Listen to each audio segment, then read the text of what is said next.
Jessica the Prankster is making chicken on today's episode. She's putting the seasoning on there, the salt, the sugar, paprika, the Zatarans, and the seasoning while it's raw. And she calls mom. And then her mom comes in and she washes the seasoning off.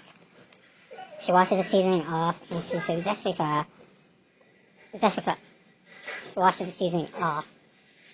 And it's for the dogs. Because she asked for paper towels for what? Okay.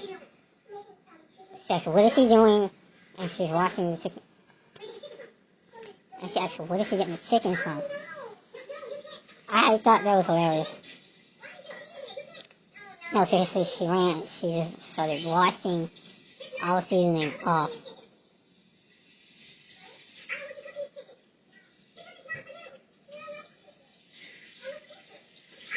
The chicken is for the dogs.